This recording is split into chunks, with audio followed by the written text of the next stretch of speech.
বিসমিল্লাহির রহমানির রহিম।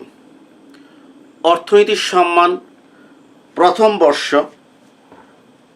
দ্বিতীয় বর্ষ এবং মাস্টার্সের প্রিয় শিক্ষার্থীরা, আজকে আমি তোমাদের মাইক্রো ইকোনমিক্স অর্থাৎ ব্যষ্টিক অর্থনীতির যে একটা গুরুত্বপূর্ণ বিষয় নিয়ে আলোচনা করব। সেটি হচ্ছে ঢাল, প্রান্তিক অপেক্ষক এবং গড় অপেক্ষক। আসলে এটা ব্যষ্টিক না, এটা সামষ্টিক অর্থনীতির সব জায়গাতেই এটি কাজে লাগে। আমরা যে অনেকেই মাইক্রো ইকোনমিক্স এবং ম্যাক্রো ইকোনমিক্সে আমরা কিন্তু দুর্বল, এবং আমরা মাইক্রো ম্যাক্রো মুখস্থ করি কিন্তু খাতায় উল্টাপাল্টা লিখি, নাম্বার আমাদের আসে না। মনে রাখতে হবে ইকোনমিক্সের হার্ট হচ্ছে মাইক্রো এবং ম্যাক্রো ইকোনমিক্স। তুই পাশ করার পর যখন কোনো ভাইভাতে যাবে, যখন আমরা তোমার পরিচয় জানতে পারবো তুমি অর্থনীতির স্টুডেন্ট ছিলে, তখনই কিন্তু ভাইভাতে মাইক্রো ইকোনমিক্স আর ম্যাক্রো ইকোনমিক্সের উপর প্রশ্ন করে। এই জন্য আমাদেরকে বেসিক কী করতে হবে জানতে হবে। আর মাইক্রো ম্যাক্রো সহজে বোঝার জন্য আমাদেরকে ঢাল, প্রান্তিক অপেক্ষক এবং গড় অপেক্ষক সম্পর্কে ধারণা কী করতে হবে রাখতে হবে। আজকে আমি এই বিষয়টা আলোচনা করব এবং এটা নিঃসন্দেহে যে প্রত্যেকটা ইয়ারের জন্য গুরুত্বপূর্ণ। আর একটা কথা বলছি, এই যে বইটা দেখছো আমার, এটা হচ্ছে মৌলিক ব্যষ্টিক অর্থনীতি, এবং এই বইটা এখন এটা প্রকাশ বইটা পেয়েছে। আমার দীর্ঘদিনের পরিশ্রমের ফল হচ্ছে এই বইটা, এবং ওই যে কিছু বেসিক জিনিস আমি এখানে কি করেছি আলোচনা করেছি। আমি আজকে যা আলোচনা করবো তা তোমরা এই বইতেই কি পাবে। আর বইটা তোমরা কিভাবে সংগ্রহ করবে এটা ডেসক্রিপশনে, অর্থাৎ ভিডিওর নিচে একটা বক্স আছে, এই বক্সটা ওপেন করলেই তোমরা দেখতে পারবে সেখানে কি আছে উল্লেখ আছে, অথবা আমার যে গ্রুপ আছে অর্থনৈতিক কিছু সময় সমাধান গ্রুপ, সেখানে একটা পোস্ট দেওয়া আছে, সেখানেও তোমরা পাবে যে কিভাবে বইটা কি করতে হবে, সংগ্রহ করতে হবে। যাক, তো এখন আসি যে আমি আসল কথায় আমি কি করব, আমি আসব। অর্থাৎ আমি ঢাল সম্পর্কে তোমাদের একটু কি করব, ধারণা কি করব দেব। অনেকেই মনে করতে পারো যে ঢাল তো জানি আমরা, কিন্তু জানার ভিতরে আরো অনেক কিছু কি আছে জানা আছে। আমরা যদি একটু ভিতরে গিয়ে যদি জানতে পারি, তাহলে দেখবে production, cost, perfect competition, utility, indifference curve সব কিছু আমাদের হাতের মুঠোয় চলে আসবে। আসো আমরা আমাদের মূল আলোচনায় কি করি যাই। এবং আমি আবারও বলছি, আমি যে কথাগুলো বলছি সেই কথাগুলো আমি সেই কথাগুলোকে আমি আমার এই বইতে কি করেছি, আমি লিপিবদ্ধ কি করেছি। এখন আসো আমি ঢাল সম্পর্কে একটু কি করব, আলোচনা করব। এই যে আমি কি করেছি, একটা রেখা কি করেছি, অঙ্কন করেছি। এটা হচ্ছে, ওটা হচ্ছে কি মূল বিন্দু, আর এ। এখন মনে করো আমি একেবারে স্কেল দিয়ে একটা স্ট্রেট লাইন আঁকবে, ঠিক আছে, একেবারে স্ট্রেট হতে হবে।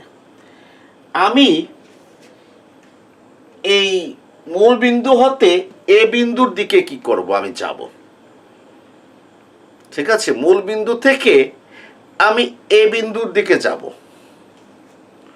সেক্ষেত্রে কি আমার যেতে কোনো কষ্ট হবে? আমার কোনো কষ্ট কি হবে না। কেন কষ্ট হবে না? এর কারণ হচ্ছে যে এই মূল বিন্দু হতে এ বিন্দুর যে পথটা আছে সেই পথটা একেবারে ভূমি অক্ষের কি সমান্তরাল, মানে ভূমি বরাবর, ভূমি বরাবর। এই জন্য এই পথটা যেতে আমার কোনো কষ্ট হবে না, কোনো কষ্ট হবে না। এই জন্য আমরা বলি যে ভূমি বরাবর বা ভূমি অক্ষের সমান্তরাল রেখার ঢাল কি? শূন্য। কোনো ঢাল নাই, কোনো কি ঢাল কি নেই। ঠিক আছে, তাহলে আমি এখানে একটা কথা লিখতে পারি, সেটা হচ্ছে যে ভূমি অক্ষের, আমি কি লিখতে পারি, ভূমি অক্ষের যে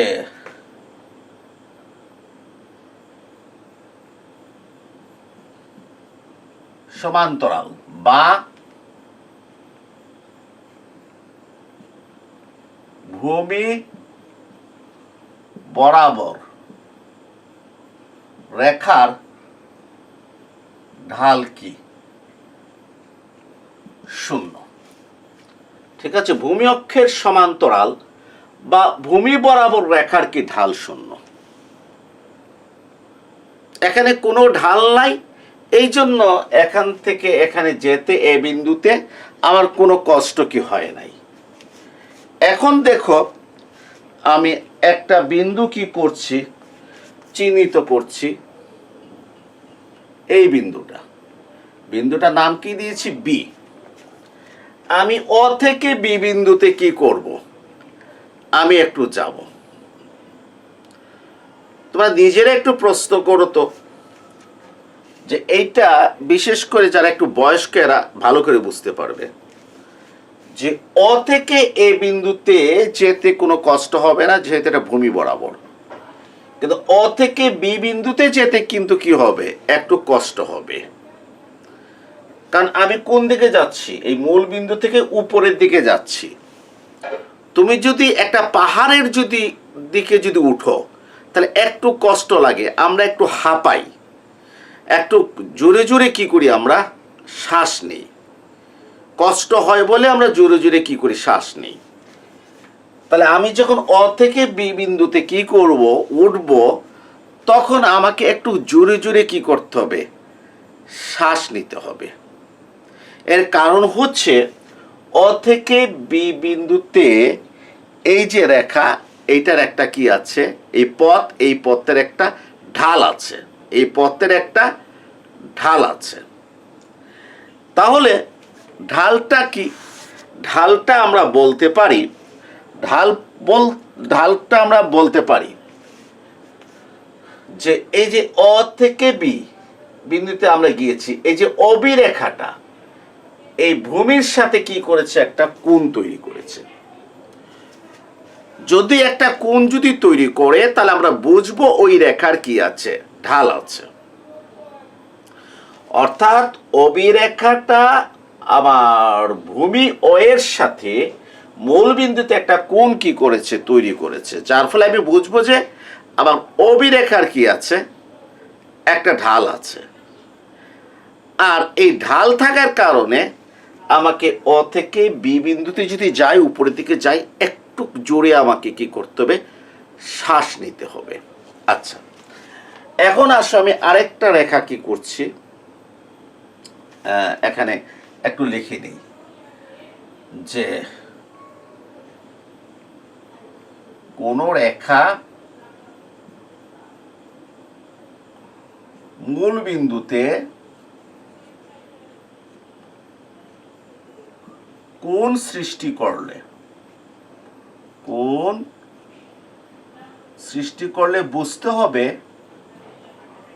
বুঝতে হবে তার কি আছে, ঢাল আছে। কোন রেখা মূল বিন্দুতে কোণ সৃষ্টি করলে, এই যে অবিরেখা মূল বিন্দুতে মানে কোণ সৃষ্টি করলে, কার সাথে, ভূমি অক্ষের সাথে লিখি নেই আর, হ্যাঁ, যে মূল বিন্দুতে কোণ সৃষ্টি করেছে, অতএব অবিরেখার কি আছে, ঢাল আছে। আচ্ছা, আরেকটা রেখা একটু আমি অঙ্কন করছি। আমি অ থেকে সি বিন্দুতে যাব, অ থেকে সি বিন্দুতে যাব। তাহলে একটু চিন্তা করে দেখো তো, অ থেকে বি বিন্দুতে যেতে তুমি যতটুকু জোরে শ্বাস নিয়েছো, অ থেকে সি বিন্দুতে যেতে শ্বাস নেওয়ার পরিমাণ আরেকটু কি হয়ে যাবে, বেড়ে যাবে। কারণ এই এই পাহাড়ের চূড়া বি বিন্দুতে ওঠার যে ঢালটা, পাহাড়ের চূড়া সি বিন্দুর ঢালটা কি তার চেয়ে বেশি। আর ঢাল যত বেশি হয় তত বেশি কি করতে হয়, জুড়ে জুড়ে শ্বাস নিতে হয়। ঠিক আছে? তাহলে আমরা কি দেখলাম, যে অবি রেখার চেয়ে ওসি রেখার ঢালটা বেশি। একটু দেখো তো, এই কোনটা বড় না কোনটা বড়। তাহলে আমরা 3 নাম্বার কি বলতে পারি, যে রেখার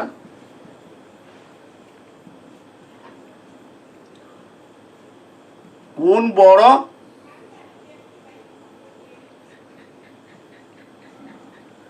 সেই রেখার ঢাল বেশি। যে রেখার কোণ বড়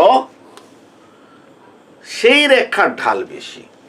আবার অবিরেখাটা ভূমির সাথে মূলবিন্দুতে যে কোণ তৈরি করেছে, অসি রেখাটা ভূমির সাথে মূলবিন্দুতে তার চেয়ে বড় কোণ কি করেছে, তৈরি করেছে। অবিরেখার চেয়ে অসি রেখার ঢালটা কি বেশি। আচ্ছা, এই যে আমি বললাম যে রেখার কোণ বড় সে রেখার ঢাল বেশি।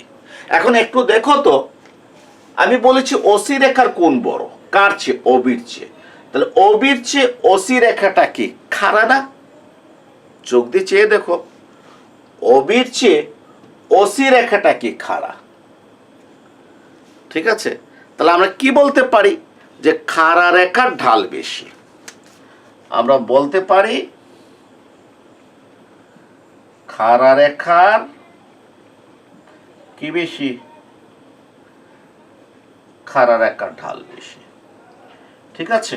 এই যে আমি যে রেখার কোণ বড় সে রেখার ঢাল বেশি, এখন কোণ না বলে আমি আরো সহজ করে বললাম যে খাড়া রেখার ঢাল বেশি। একটা জিনিস লক্ষ্য করো, যারা সায়েন্সের আছো, ঢালের টেনটিটা ওই দিকে আমি যাচ্ছি না। আমার টার্গেট হচ্ছে আর্টস এবং কমার্স যারা আছো তাদেরকে সহজে বোঝানোর জন্য আমি ঢাল আলোচনা করছি। তাহলে যে খাড়া রেখার ঢাল কি বেশি। তাহলে প্রিয় শিক্ষার্থীরা, এখন যদি তোমরা যদি দুটো রেখা যদি দেখো, এই দুটো রেখার ভিতরে যে রেখাটা খাড়া হবে তার ঢালটা কি বেশি, অর্থাৎ স্টিপার, খাড়া মানে কি, স্টিপার রেখার ঢাল বেশি, ফ্ল্যাটার রেখার ঢাল তুলনামূলকভাবে ফ্ল্যাটার রেখার ঢালটা কি কম। আশা করি তোমরা বুঝতে পেরেছ। আমি এখন একটা দিচ্ছি, দেখো যে আমি একটা চিত্র আঁকছি। হ্যাঁ, এই হচ্ছে একটা রেখা, ওকে, আর এই হচ্ছে একটা রেখা। বলতো কোন রেখার ঢালটা বেশি? এখানে ব্ল্যাক রেখার ঢালটা কি বেশি, আর রেড রেখাটা ব্ল্যাকের চেয়ে তুলনামূলকভাবে ফ্ল্যাটার, অর্থাৎ রেড রেখার ঢালটা কি কম। ব্ল্যাক যদি বেশি হয় রেডটা কি হবে, কম হবে। তো অনেক সময় দেখা যায় যে আমরা ওই প্রশ্ন করি কোনো ভাইভাতে, আচ্ছা বলো তো কোন রেখার ঢাল বেশি, পারি না। আর কোন রকমে বলে ফেললাম যে ওই দাগাই না, ক খ গ ঘ চারটা উত্তর আছে, একটা দাগাইলাম, উত্তর কি হয়ে গেছে, হয়ে গেছে। বলে ফেললাম যে ব্ল্যাক রেখার ঢালটা কি বেশি কালো রেখার। এই কথা বলার পরে জানো দ্বিতীয় প্রশ্নটা কি আসে? দ্বিতীয় প্রশ্নটা আসে যে আচ্ছা কালো রেখার ঢালটা কেন বেশি একটু বলো। এখন কিন্তু আমি আর বলতে পারলাম না। তখন ওই প্রথম বলাটা আমার জন্য কি হয়ে গেল, আমার জন্য খারাপ হয়ে গেল। এই প্রথম বলটা আমার স্বার্থের বিপরীতে চলে গেল, অর্থাৎ আমি না বুঝে কি করেছি বলেছে। তখন আমাকে বলতে হবে এই ব্ল্যাক রেড রেখার চেয়ে ব্ল্যাক রেখাটা তুলনামূলকভাবে খাড়া, আর আমরা জানি খাড়া রেখার ঢাল কি হয়, বেশি হয়। কাজ শেষ। কথাটা মনে রাখতে হবে, কারণ এগুলো বিভিন্ন জায়গায় আমাদের কি হয়, কাজে লাগে।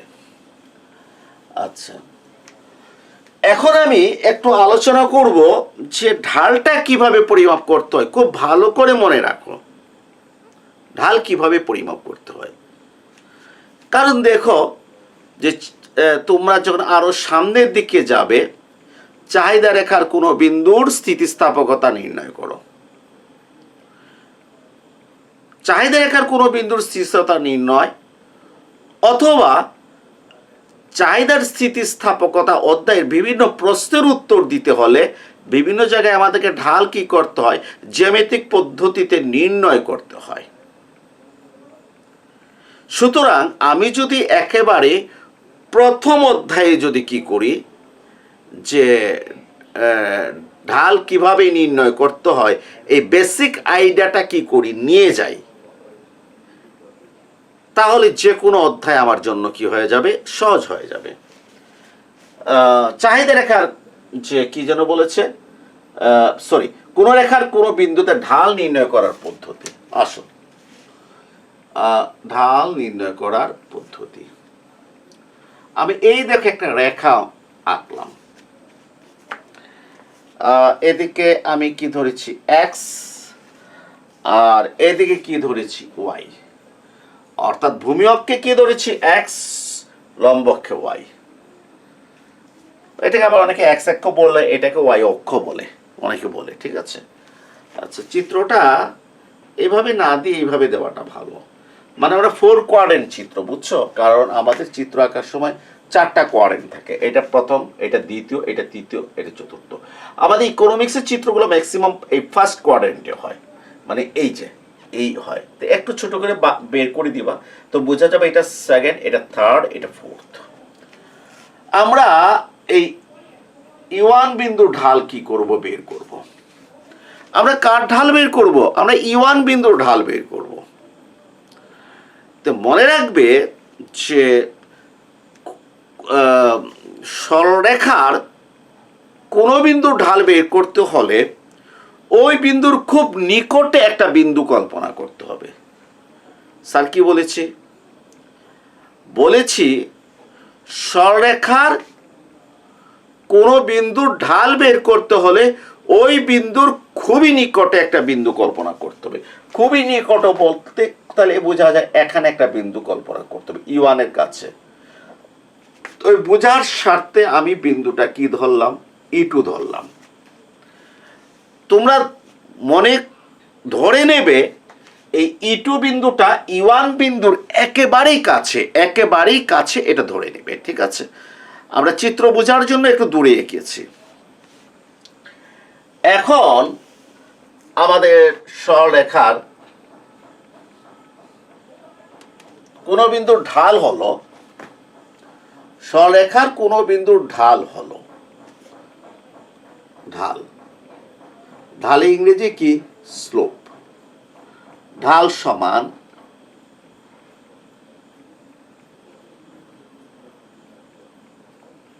চেঞ্জ অফ লম্ব দিই, লম্বের পরিবর্তন। এটা হচ্ছে এই ডেল মানে কি? পরিবর্তন। ডেল লম্ব মানে কি? তোমরা লম্বের পরিবর্তন। আমি যদি বাংলায় লিখতাম তাহলে কি লিখতাম? লম্বের পরিবর্তন। আমি লম্বের আগে একটা ডেল চিহ্ন দিয়েছি, তোমরা বুঝে নেবে এটা লম্বের পরিবর্তন। অনুপাত ডেল ভূমি, ভূমির পরিবর্তন। সরলরেখার কোন বিন্দুর ঢাল হচ্ছে ওই বিন্দুর খুব নিকটে একটা বিন্দু কল্পনা করতে হবে, তারপর ওই দুইটা বিন্দুর লম্বের পরিবর্তন এবং ভূমির পরিবর্তনের অনুপাত হলো ঢাল। এই জন্য আমি লিখেছি লম্বের পরিবর্তন, এইটা বলে অনুপাত ভূমির পরিবর্তন। এই ডেল চিহ্ন মানে কি? এই চিহ্ন মানে কি? পরিবর্তন। আচ্ছা, আমরা জানি অনুপাত যদি থাকে, এই অনুপাতকে একটা ভগ্নাংশের মাধ্যমে কি করা হয়? প্রকাশ করা হয়। এবং এই ভগ্নাংশের লবে কে বসে? এই প্রথমটা, ডেল লম্ব। আর ভগ্নাংশের নিচে বসে কে? দ্বিতীয়টা, ঠিক আছে, ডেল কি? ভূমি, ডেল ভূমি। তাহলে ঢালটা হচ্ছে লম্বের পরিবর্তন আর কি ভূমির পরিবর্তনের অনুপাত। লম্বের পরিবর্তন আর ভূমির পরিবর্তনের অনুপাত। অনুপাত কেন বলছি? এই ভগ্নাংশের যে কথা, অনুপাতে কি কথা, অর্থাৎ লম্বের পরিবর্তনকে ভূমির পরিবর্তন দ্বারা ভাগ করলে আমরা ঢাল পেয়ে যাব। এখন আসো, আমাকে E1 আর E2 বিন্দুর লম্বের পরিবর্তন বের করতে হবে এবং ভূমির পরিবর্তনটা বের করতে হবে। তা আসো বের করি। তো লম্বের পরিবর্তন আর ভূমির পরিবর্তন যদি বের করতে হলে তাহলে কি করতে হবে? আচ্ছা, আমি তোমাকে জিজ্ঞেস করলাম যে পেঁয়াজের দামের পরিবর্তনটা বের করো রমজান মাসে, রমজানের আগে এবং রমজানের আগে এবং রমজান মাস তুলনা করে পেঁয়াজের দামের পরিবর্তনটা বের করো। তো তুমি কি করবে? তখন তুমি রমজানের আগের পেঁয়াজের দামটা জানবে, রমজানের পরের পেঁয়াজের দামটা জানবে। মনে করো রমজানের আগে পেঁয়াজের কেজি ছিল 25 টাকা, আর রমজান মাসে এটা হয়ে গেল 30 টাকা। তাহলে তোমাকে কোন দুটো পাত্র সংগ্রহ করতে হবে? রমজানের আগে এবং রমজানের সময়। এরপরে যে শেষেরটা কোনটা? সময়ের দিক হতে রমজান। তো রমজানের দাম হতে রমজানের আগের দাম বিয়োগ দেবা। 30 থেকে 25 বাদ দিলে আমরা বলবো দামের পরিবর্তন হচ্ছে 5 টাকা। ঠিক একইভাবে লম্বের পরিবর্তন যদি আমরা জানতে চাই তাহলে আমাকে E1 বিন্দুতে লম্ব দূরত্বটা জানতে হবে। E1 বিন্দুতে লম্ব দূরত্ব হচ্ছে E1 x1। এখন x1 নাম দিলাম, এটা মূল বিন্দু। এই যে লম্ব হচ্ছে E1 বিন্দুতে লম্ব দূরত্ব হচ্ছে E1 x1, আর E2 বিন্দুতে লম্ব দূরত্ব হচ্ছে E2 x2। E2 x2 E2 বিন্দুতে। তাহলে প্রিয় শিক্ষার্থীরা, চেঞ্জ অফ লম্ব, লম্বের পরিবর্তনটা কত? দয়া করে একটা বিষয় মনে রাখবে, পরিবর্তন বের করতে হলে দয়া করে খাতায় লিখে রাখো, মার্কিং করে লিখে রাখো। কোন পরিবর্তন বের করতে হলে শেষোক্ত উপাদান হতে প্রথমোক্ত উপাদানটা বাদ দিতে হবে। আমার বইতে কিন্তু লেখা আছে যে শেষোক্ত উপাদান হতে প্রথমোক্ত উপাদানটা কি করতে হবে? বাদ দিতে হবে। মনে করো রমজানের আগে দাম ছিল 25 টাকা, রমজানের 30 টাকা। শেষের দাম কোনটা? 30। 30 থেকে 25 বাদ দাও, দামের পরিবর্তন 5 টাকা। এই পরিবর্তনটা প্লাস বেরিয়েছে না মাইনাস বেরিয়েছে? প্লাস বেরিয়েছে, এ মানে দাম বেড়েছে। আচ্ছা, মনে করো রমজানে আগে দাম ছিল 25 টাকা আর রমজানের দাম হচ্ছে 20 টাকা। পরের দাম কোনটা? রমজানের পরের দামটা রমজানের দাম না? হ্যাঁ। তাহলে এখন 20 টাকা হতে 25 টাকা বিয়োগ করতে, পরেরটা হতে আগেরটা, শেষোক্তটা হতে প্রথমোক্তটা। তাহলে 20 থেকে 25 বাদ দিলে রেজাল্ট কত? -5। দামের পরিবর্তন হচ্ছে -5। আচ্ছা, এই যে পরিবর্তন -5, মাইনাস চিহ্ন দেখলাম, আমি বলবো দাম কি হয়েছে? হ্রাস পেয়েছে। তাহলে প্রিয় শিক্ষার্থীরা, একটা বিষয় মনে রাখবেন, পরিবর্তন বলতে বাড়াও বোঝায়, কমাও বোঝায়। আর সেই পরিবর্তন বের করতে হলে কি করবা? যে পরবর্তী হতে পূর্ববর্তী, অথবা যদি একটু শব্দ যদি চেঞ্জ করি, শেষোক্ত হতে প্রথমোক্ত, আরেকটু যদি শব্দ চেঞ্জ করি, নতুনটা হতে প্রাথমিকটা বিয়োগ করতে হবে। আশা করি বুঝতে পেরেছ। তাহলে দেখো, E1 বিন্দুর পরে আমি E2 বিন্দু কল্পনা করেছি। তাহলে নতুন বিন্দু অথবা শেষোক্ত বিন্দু অথবা পরবর্তী বিন্দু হচ্ছে E2, তার লম্ব দূরত্ব হচ্ছে E2 x2। এটা হতে বিয়োগ দিতে হবে কোনটা? প্রাথমিক E1 বা প্রথমোক্ত E1, ঠিক আছে, অথবা হ্যাঁ, প্রাথমিক E1, প্রথমোক্ত কি বিন্দু কি E1 বা পূর্ববর্তী বিন্দু কি E1 বিন্দু। E1 বিন্দুর লম্ব দূরত্ব E1 x1 বিয়োগ দিতে হবে। আচ্ছা, একটু লক্ষ্য করো, E2 x2 হতে E1 x1 বিয়োগ দেব। আমি কি করলাম জানো? আমি এখান থেকে একটা দাগ দিলাম, ঠিক আছে, দাগ দিয়ে এই বিন্দুটাকে নাম দিলাম কে বিন্দু। বুঝতে পেরেছ? এখন দেখো তো E2X2 যে কথা, KX1 একই কথা কিনা। একই কথা, চিত্র বলে দিচ্ছে। ঠিক ভূমির সমান্তরাল করে E2 বিন্দু থেকে দাগ দিলাম, এখানে কে বিন্দু পেলাম। তাহলে এই E2X2 হতে আমি E2X2 এর পরিবর্তে আমি KX1 লিখলাম, বিয়োগ KX1 বিয়োগ কত E1X1।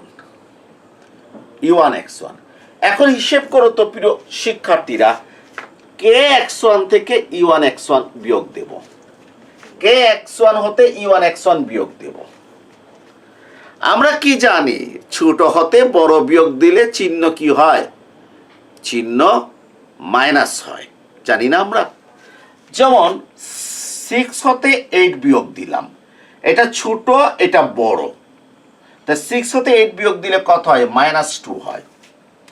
তাহলে ছোট হতে বড় বিয়োগ দিলে কোন চিহ্ন বসে? ঋণাত্মক চিহ্ন বসে। আমার সায়েন্স ফ্যাকাল্টির ছাত্ররা, তোরা মাইন্ড করবে না, কারণ আমার আলোচনা হচ্ছে মূলত সবার জন্য। যারা একটু কম বুঝে গণিত, অনেকে গণিত খুবই কম বুঝে, তাদের জন্য। আর যারা গণিত কম বুঝো তারা কিন্তু ভয় পাবে না, আস্তে আস্তে শিখে নিলে আর পরিশ্রম করলে তোমরা কিন্তু সবার আগে যেতে পারবে। আমি দেখেছি আমার ইকোনমিক্সে যারা একটু মেধাবী তাদের রেজাল্টটা তুলনামূলকভাবে একটু খারাপ হয়, ভালো হয় না। কারণ ওরা নিজেরা মনে করে আমরা মেধাবী, পরিশ্রম একটু কম দেবো, রেজাল্ট কি হয়ে যায় আশানুরূপ হয় না। আর যারা একটু গণিতে দুর্বল তা মনে করে হায় বড় বিপদে পড়ছি, এরা কি করে পরিশ্রম করি বেশি, আর শেষ পর্যন্ত তাদের রেজাল্টটা তুলনামূলকভাবে কি হয়ে যায়? ভালো হয়ে যায়। মনে রাখবা, রেজাল্ট করতে হলে দুটো উপাদান লাগে, একটা মেধা আর একটা পরিশ্রম। মেধা যদি কম হয় পরিশ্রমের মাত্রা কি করতে হবে? বাড়িয়ে দিতে হবে। আর মেধা যদি বেশি হয় একটু কম পরিশ্রম করলে হবে। আসো, তাহলে আমরা কি দেখেছি? ছোট হতে বড় বিয়োগ দিলে চিহ্নটা ঋণাত্মক হয়। প্রিয় শিক্ষার্থীরা, KX1 আর E1X1 কে বড় বলো তো? KX1 আর E1X1, KX1টা হচ্ছে ছোট আর E1X1টা হচ্ছে বড়, অতএব রেজাল্টটা কি আসবে? মাইনাস। রেজাল্টটা কি আসবে? মাইনাস। আচ্ছা, এখন দেখো KX1 থেকে E1X1 বিয়োগ দেব। E1X1 এর ভিতরে কে আছে? KX1 আছে না? E1X1 এর ভিতরে কে আছে? KX1। তাহলে KX1 E1X1 এর ভিতরে কি আছে? এই যে E1X1 এর ভিতরে কে আছে? KX1 আছে এটার ভিতরে। তাহলে এই KX1 এর সাথে এটার ভিতরে KX1টা কি ক্যান্সেল হয়ে গেল, থাকে কে? E1K। E1K, এই E1Kটা কি হলো? এই E1Kটা হলো মাইনাস E1Kটা হলো কি যেন বলে? লম্বের পরিবর্তন। আশা করি বুঝতে পেরেছো, লম্বের পরিবর্তন। এখন আসো আমি ভূমির পরিবর্তন বের করব, চেঞ্জ অফ ভূমি। তাই চেঞ্জ অফ ভূমি, ভূমির পরিবর্তন যদি আমি বের করতে চাই তাহলে কি করতে হবে? শেষোক্ত বিন্দুর ভূমি হতে প্রথমোক্ত বিন্দুর ভূমি দূরত্ব বাদ দিতে হবে। শেষোক্ত বিন্দু কোনটা? E2। E2 বিন্দুতে ভূমি দূরত্ব কত? OX2, লিখলাম OX2। বিয়োগ দিতে হবে কত? প্রথমোক্ত বিন্দু ভূমি দূরত্ব OX1। ভালো কথা, OX1 বিয়োগ দিলাম। তাহলে OX2 হতে OX1 বাদ দেব। দেখো তো OX2 ভিতরে, এই OX2 ভিতরে OX1 আছে কিনা? তো OX2 থেকে OX1 বাদ দিলে থাকে কত? X1 X2 X1 X2। লক্ষ্য করো OX1 এর চেয়ে OX2 বড়, OX1 এর চেয়ে OX2 বড়। আর বড় হতে ছোট বাদ দিলে চিহ্নটা প্লাস হয়, প্লাস চিহ্ন না লিখলেও চলে। প্রিয় শিক্ষার্থীরা, আমি লম্বের পরিবর্তন পেয়েছি, আমি পেয়ে গেছি ভূমির কি পরিবর্তন। তাহলে বলো তো আমার ঢালটা কত হবে? আবার স্লোপটা কত হবে? আমার স্লোপ হবে লম্বের পরিবর্তন। ও আরেকটু বলে ফেলি, এই X1 X2 যে কথা, KE2 একই কথা। তাহলে আমি KE2 লিখতে পারি কিনা? এই X1 X2 যে কথা, KE2 একই কথা। কারণ এই যে একটা আয়তক্ষেত্র X1 KE2 X2, এই আয়তক্ষেত্রের সামনাসামনি বাহুটা কি হয়, সমান হয়। x1 x2 জায়গায় k2 লিখেছি আমি, আশা করি বুঝতে পেরেছ। তাহলে লম্বের পরিবর্তনে আমি লিখছি -e1k, -e1k, আর ভূমির পরিবর্তনে লিখছি ke2, -e1k আর ke2, ke2 সমান -e1k by ke2, e1k by ke2, মাইনাসটাকে আগে লিখে ফেললাম। তাহলে একটা জিনিস লক্ষ্য করো, ভালো করে লক্ষ্য করো, যে সরলরেখার কোনো বিন্দুর ঢাল বের করতে হলে ওই বিন্দুর নিকটবর্তী আরেকটা বিন্দু কল্পনা করতে হবে। এই দুটো বিন্দুর লম্বের পরিবর্তন এবং ভূমির পরিবর্তনের অনুপাত হলো ঢাল। e1k বাই ke2 হচ্ছে কি ঢাল, লম্বের পরিবর্তন বাই ভূমির পরিবর্তন। আচ্ছা, আবার দেখো তো কোন কোন বইতে কিন্তু ঢাল কি আছে, লেখা আছে, কোন কোন বইতে কি লেখা আছে, ঢাল।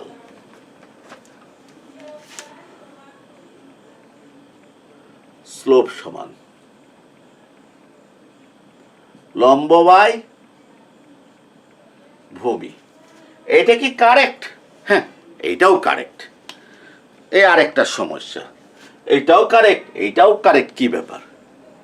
এইটাতে বলেছে লম্বের পরিবর্তনের ভূমির পরিবর্তনের অনুপাত, আর এটা বলেছে কি লম্ব বাই ভূমি। দুইটাই কারেক্ট কিভাবে হয় একটু বোঝাচ্ছে, একটু পার্থক্য আছে।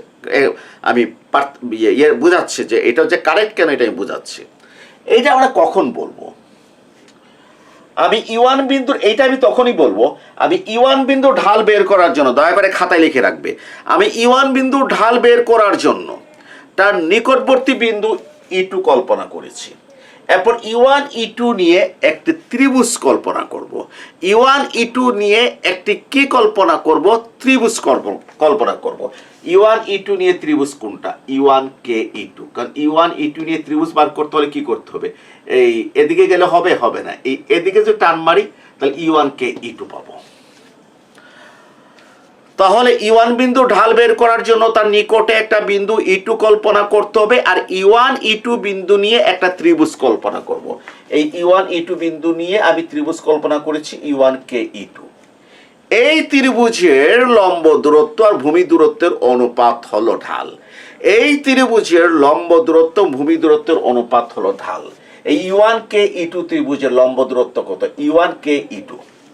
ত্রিভুজটাকে ভালো করে বোঝানোর জন্য আমি কি করলাম, এই দাগ দিয়ে দেখালাম তোমাদেরকে। এই যে ত্রিভুজটা, এই ত্রিভুজের লম্ব দূরত্ব e1 k, এই যে e1 k e2, e1 k দেখেছো, e1 k। ভূমি দূরত্ব কত? k e2, k e2, k e2।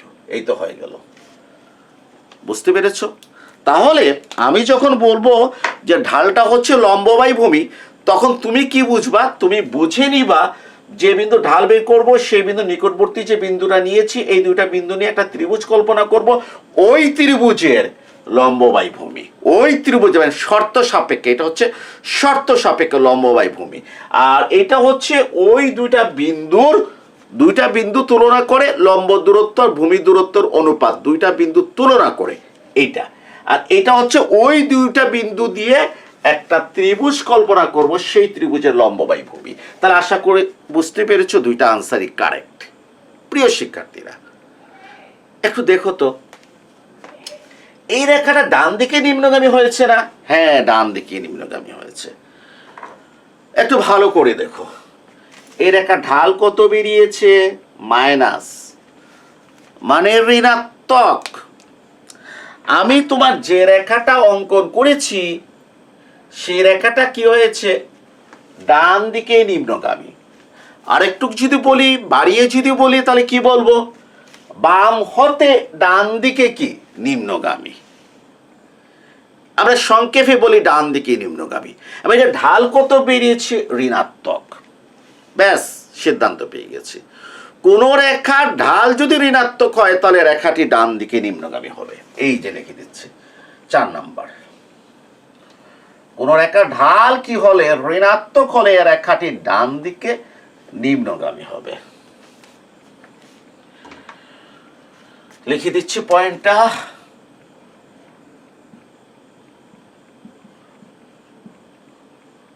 কোন রেখার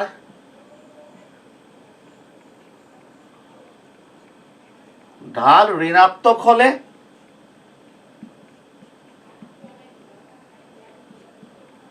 রেখাটি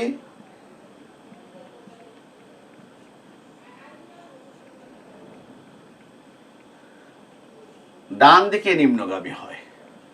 4 নম্বর পয়েন্ট বলেছি, কোন রেখার ঢাল ঋণাত্মক হলে রেখাটি ডান দিকে নিম্নগামী হয়। এখন আসুন, তোমাকে প্রশ্ন করেছে দেখাও যে, প্রমাণ করো যে চাহিদা রেখা ডান দিকে নিম্নগামী। তখন তোমাকে চাহিদা রেখার ঢাল কি দেখাতে হবে? ঋণাত্মক দেখাতে হবে। তুমি যদি দেখাতে পারো চাহিদা রেখার ঢাল ঋণাত্মক, তাহলে এটা প্রমাণিত হবে চাহিদা রেখা ডান দিকে নিম্নগামী।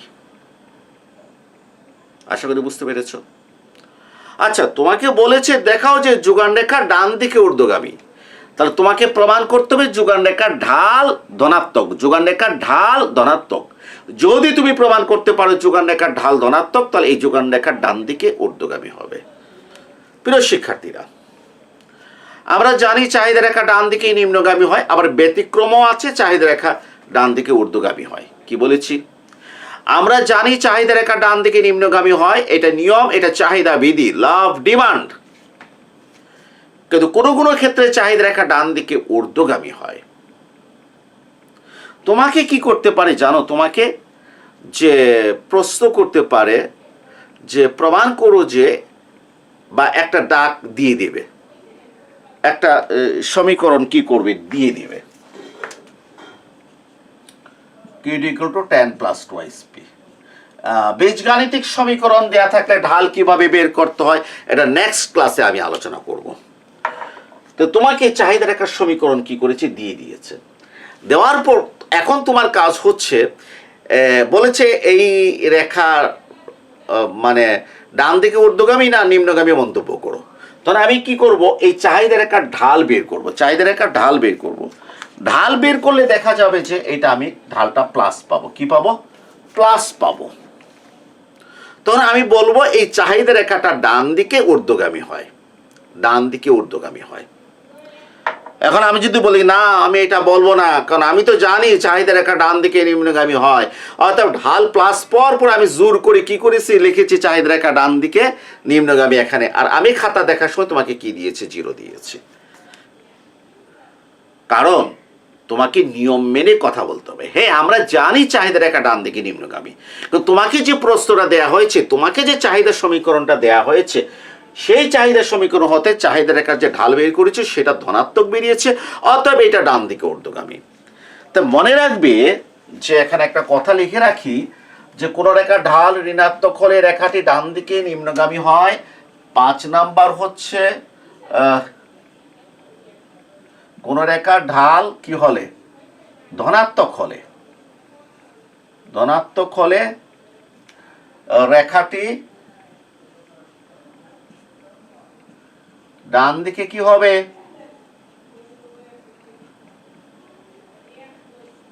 ঊর্ধ্বগামী হয়। ঠিক আছে?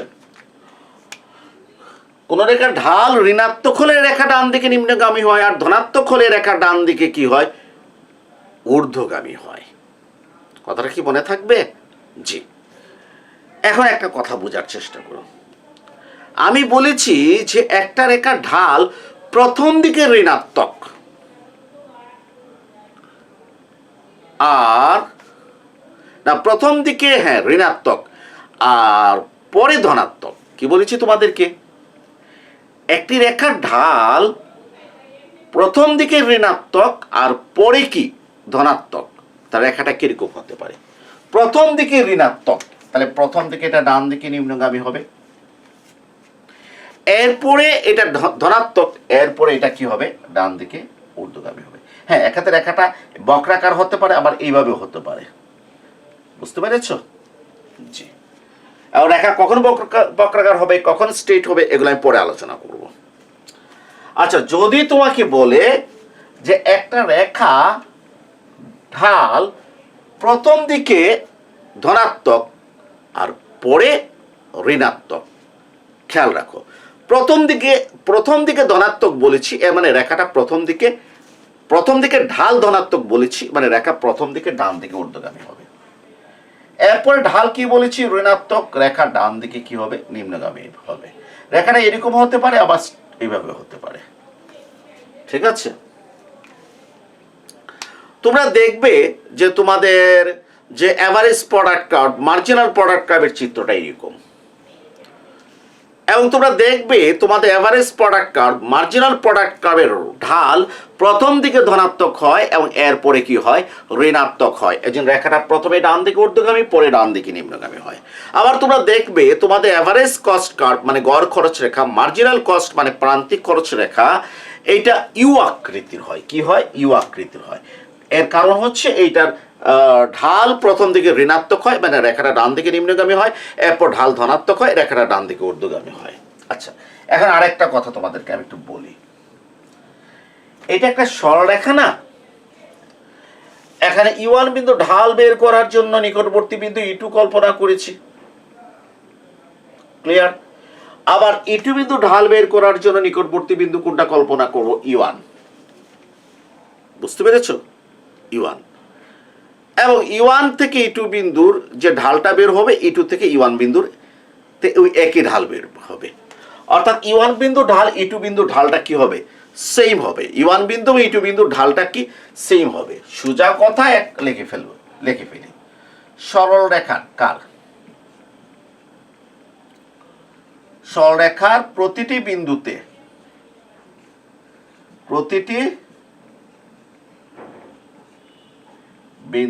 ঢাল কি থাকে? স্থির থাকে। সরল রেখার প্রতিটি বিন্দুতে ঢাল স্থির থাকে। অর্থাৎ E1 বিন্দুতে ঢাল যদি তুমি 3 পাও, E2 বিন্দুতে 3 পাবে।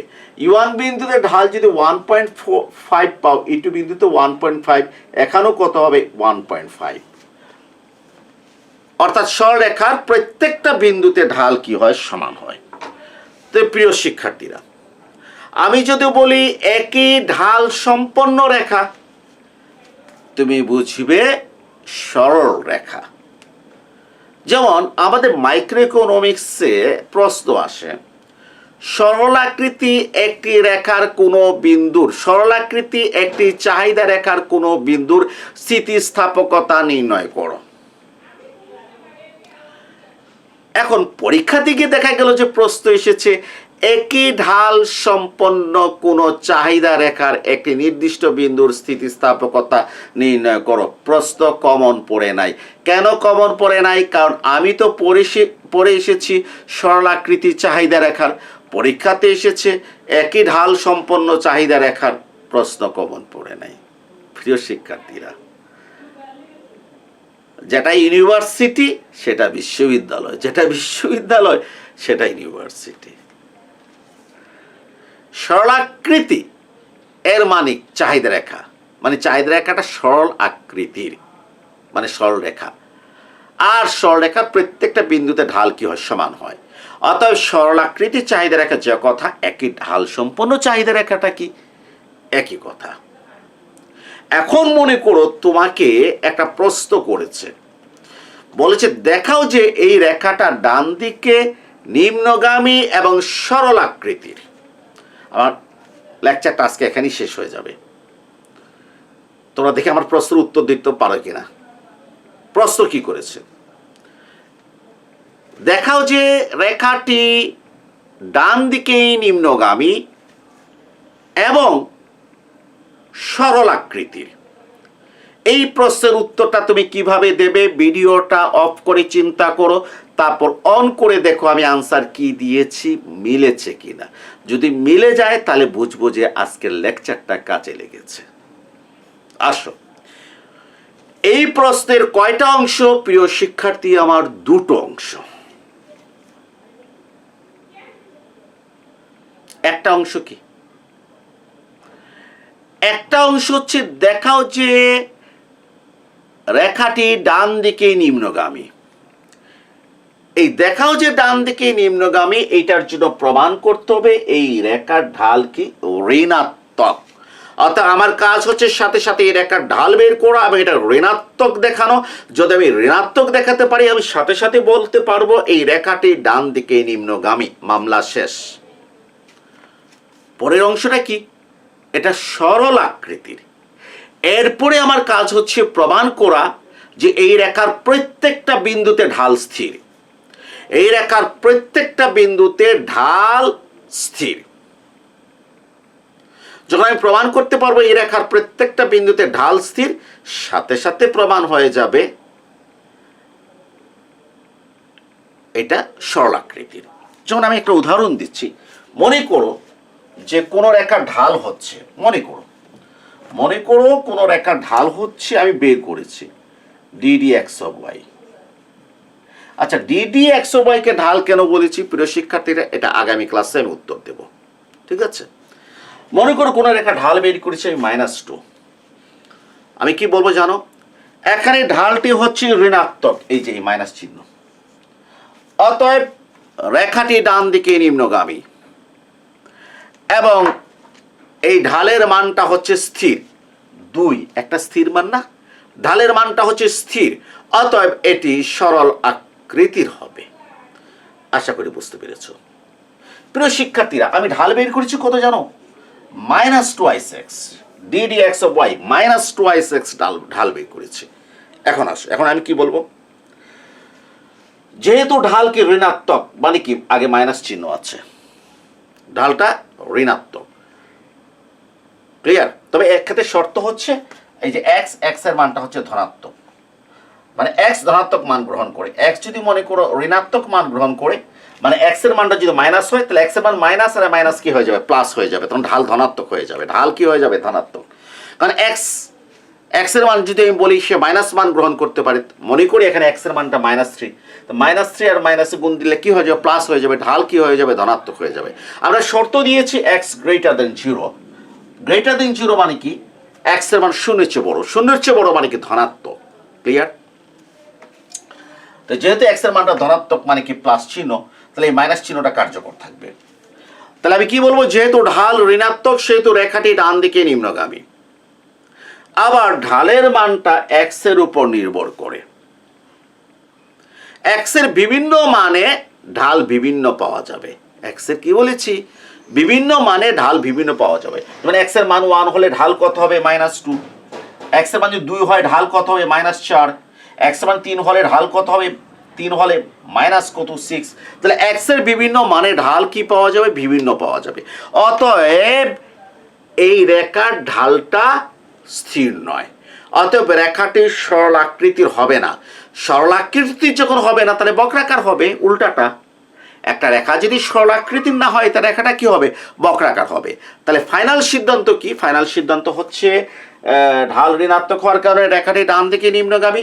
তবে x এর বিভিন্ন মানে রেখাটির ঢাল বিভিন্ন হবে, অর্থাৎ ঢালটা স্থির হবে না। অতএব রেখাটি সরল আকৃতির হবে না, বরং বক্রাকার হবে।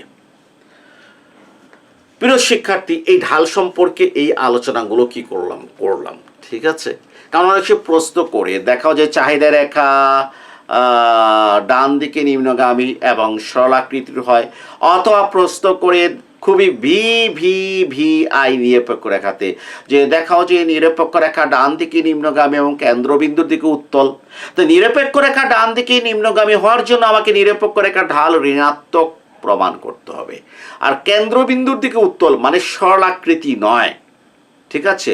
তাহলে প্রমাণ করতে হবে এটার ঢালটা চেঞ্জ হয়, বাড়ে কমে এটা প্রমাণ করতে হবে।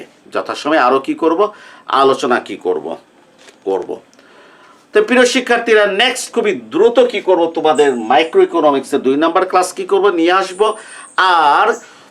আর প্লে লিস্টে কিন্তু অনেক ক্লাস আছে। আমি মাইক্রো ক্লাসগুলো আস্তে আস্তে একটু চেঞ্জ করব, কারণ আগে ওই ছোট বোর্ডে কি করেছে ক্লাস নিয়েছি, এগুলো আস্তে আস্তে কি করব, চেঞ্জ করব, ঠিক আছে। আর আমার একটা অনুরোধ থাকবে, যদি ক্লাসটা ভালো লাগে একটু লাইক দিবে, একটু শেয়ার করবে।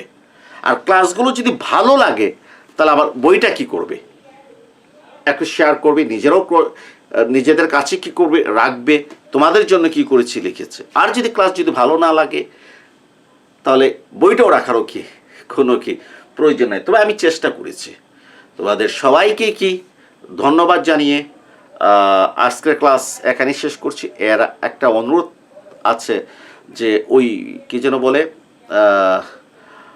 ওই যে ডেসক্রিপশন বক্সে ওইখানে কিন্তু আমার মেসেঞ্জারের একটা লিঙ্ক দেবো, ঠিক আছে? যদি কোনো প্রশ্ন করতে চাও তাহলে মেসেঞ্জারে প্রশ্ন করবা, কারণ ওই ইউটিউবে প্রশ্ন করলে এই লেখে আনসার দেওয়াটা বড় কঠিন। আমি চেষ্টা করি মেসেঞ্জারে প্রশ্ন করলে 1-1.5 মিনিটে যদি ভয়েস মেলে যদি আনসার দেওয়া যায় আমি সেটা দেওয়ার কি করি চেষ্টা করি। সবাইকে ধন্যবাদ জানিয়ে আজকের ক্লাস এখানেই শেষ করলাম।